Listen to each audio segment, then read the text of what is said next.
किसी गांव में कथा हो रही थी, तुम्हारी ही तरह एक व्यक्ति कथा सुन रहा था। कथा सुनते सुनते वहां से कुछ चोरों की टोली निकली। एक चोर ने सुना कथा में पंडित जी बखान कर रहे थे कि भगवान श्याम सुंदर बड़े अद्भुत हैं, मोर मुकुट पहने हुए हैं, लेकिन द्वारकानुनाथ जो है वो मोर मुकुट की जगह स्वर्ण मुकुट पहना हुआ है। द्वारका का राजा है, स्वर्ण मुकुट पहने हैं, महंगी महंगी मालाएं पहने हैं, बाजू बंद है स्वर्ण का, इतनी कीमती बताए कि चोर की नजर टिक गई, बात टिक गई कान में उसके। तो उसने जब कथा हुई, वो पंडित जी घर जाने लगे तो चाकू लगा दिया कि जो तुम मंच पर बोल रहे थे कि एक आदमी ऐसा है कि वो सोने का मुकुट पहना है, वो कहां रहता है? पंडित जी ने कहा कि ये तो मार डालेगा यदि नहीं बताएंगे। तो बोले भैया अब हम कथा सुना रहे थे। अरे बोले ज्यादा मत बन, वो सेठ कौन है जो सोने का मुकुट पहनता है, बाजूबंद पहनता है, मोर बंसी बगल में रखता, पीतांबर पहनता, वो कहां रहता है, क्या नाम है उसका? चोर तो कभी कथा में गया नहीं था, तो उसे पता नहीं कि कौन है, किसकी बात हो रही है। तो पंडित जी ने सोचा प्राण बचाना है। बोले भैया हम जिसकी बात बता रहे थे वो सेठ ना वृंदावन में रहता है। नाम क्या है? बांके बिहारी। ये वृंदावन कहां है? दिल्ली के पास। ठीक है जाओ और सुनो, तुम्हारा पता क्या है?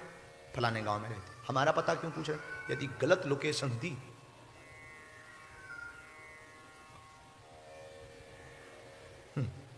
अब वो गया वृंदावन लूटने के लिए, रहा होगा वृंदावन गया, पूछा लोगों से यहां कोई सेठ रहता है? कौन सा सेठ? किसी ने कहा बांके बिहारी। तो कोई वृंदावन का भगत होगा, राधे राधे कह के बोला भैया वो तो सेठों का सेठ है। सेठ नहीं है, सेठों का सेठ है, यही रहता है। कहां रहता है? बगल में। मकान कौन सा है? उसका मकान नहीं है, मंदिर है। अच्छा, कितने बजे बाहर निकलता? अकेला जाता है? नहीं, बाहर नहीं निकलता, वो रोज दर्शन देने बैठता है। चोर को लगा कि कोई राजा वाजा है, राजा है, कोई होगा राजा, तो लोगों को दर्शन देता होगा, कोई राजा होगा। तो उसने पूछा कि क्या वो अकेला निकलता? बोले अकेला नहीं, रात को अकेला सोता जरूर है। उसने कहा बात बन गई। अब ये आया बांके बिहारी के मंदिर में चोरी के हिसाब से।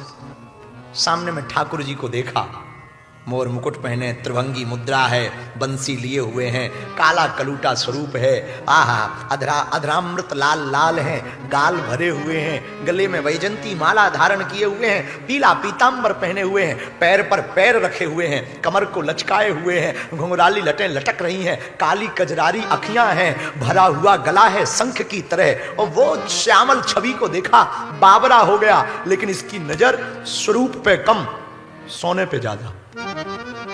ये देख रहा, मुकुट भी है, चांदी का छत्र भी है, नीचे भी चांदी लगी हुई है, बड़ा माल पानी वाला आदमी है, खूब खूब। तो इसने सोचा कि यहां तो बहुत भीड़ रहती, चोरी कैसे करें? उसने सोचा छोटी छोटी चोरी करने से बेहतर है यहीं पर हाथ मारो, एक बार में ही लाइफ सेट। वो सेवादार बन गया, रोज झाड़ू लगावे और देखे ठाकुर जी को तरफ। पुजारी जी को लगे कि बड़ा भगत है, झाड़ू नीचे लगाता, देखता ठाकुर जी की तरफ, और वो बिल्कुल भी ठाकुर जी की तरफ नहीं देखता, गुड़ा भाग लगाता रहता। 500 ग्राम का तो मुकुट होगा, 2 किलो का तो चांदी का छत्र है, अरे लोटा भी चांदी का है, वाह मजा आ जाएगा। रोज देखता, कब 40 साल गुजर गए पता नहीं लगा, झोपड़ी बनाकर रहने लगा, बुढ़ापा आ गया, अब उससे चला नहीं जा रहा, फिर भी वो फिसल फिसल के, आदत उसकी एक ही थी, वो पोंछा लगाए फिसल फिसल के और देखे उसकी तरफ, लेकिन मुख पे ना देखे।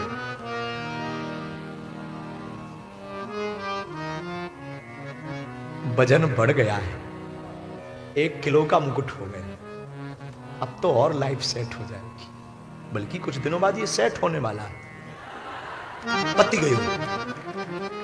हाँ माने, फिर भी बुढ़ापा है, आंखें नम है, दिखाई कम पड़ता, अब नजदीक ज्यादा जाने पे दिखता, घुटना मुड़ रहे हैं, झोपड़ी बना के वृंदावन में रहने लगा, यमुना के किनारे। एक दिन शाम को एक घटना घट गई।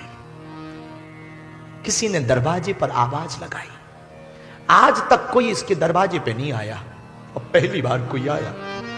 अरे कोई है, दरवाजा खोलो। तो इसने भीतर से ही कहा, कौन है? सेठ जी। इसने जैसे ही झोपड़ी का दरवाजा खोला, वो मनमोहन चितचोर, मुकुट पहने हुए, पीतांबर पहने हुए, बंसी लिए हुए, छत्र हाथ में लिए हुए लुटने चला आया। लुटने आया और जैसे ही ऊपर से नीचे तक देखा, अवाक रह गया। और कन्हैया भी इतना छलिया है मेरा गोविंद, बोला लूट ले। अब ये हाथ जोड़ के नीचे बैठ के बोला, अब क्या खाक लूटूं, मुझे तूने लूट ली। क्या लूटूं यार, है? अब तूने मुझे लूट लिया। ये देख मेरी हालत। जब आया था तब जवान था, आंखों से दिख नहीं रहा, शरीर चल नहीं रहा, बड़ा छलिया है। तूने मुझे लूट लिया। लूटने आया था, मैं खुद लुट गया, मैं लुट गया। पर फिर अंत में वो ऐसे नजर उतार के बोला, बारी जाऊं ऐसे लुटने पर, बारी जाऊं, बारी जाऊं।